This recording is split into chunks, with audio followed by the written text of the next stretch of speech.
Hello. Ano pong name nyo, ma'am? Sylvia. Sylvia.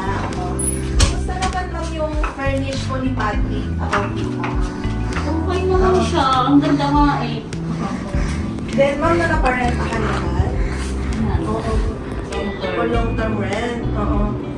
So, ayun lang, maganda yung may mirror dito. Nakaka-emphasize sa design. Nakakapaluwag siya. Parang lumalaki siya.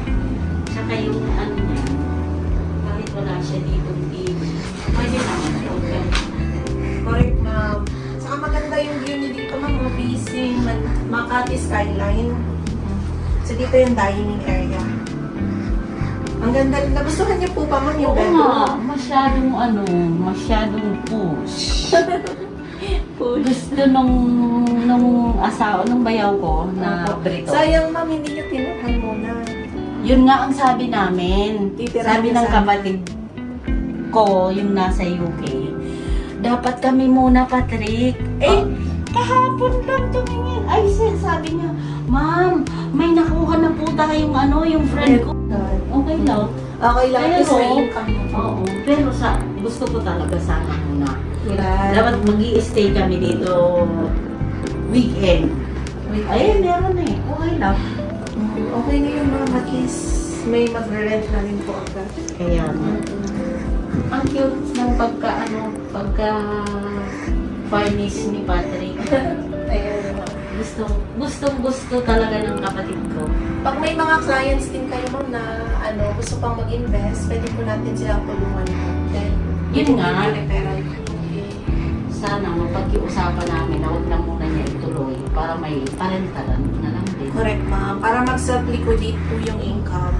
Kasi, kumaga, wala pang 1 year, bawin na niya yung furnish Gawin kung niya na ganito. yun. Yes po, correct.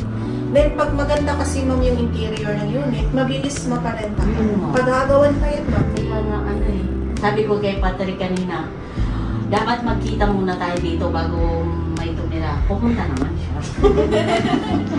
At least, ma'am, na-meet ko rin po kayo. Kaya yung iba, pinapa-staycation nila. So, yun.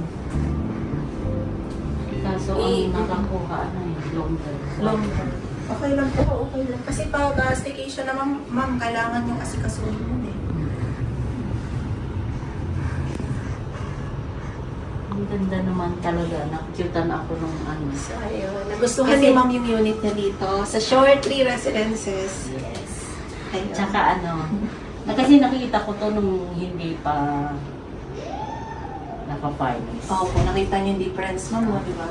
Tapos ibang-iba talaga siya ngayon. Nung nag-send siya nung isang gabi, hala, ang cute na talaga. Kasi pag pumupunta ako dito, syempre, ang daming kalat.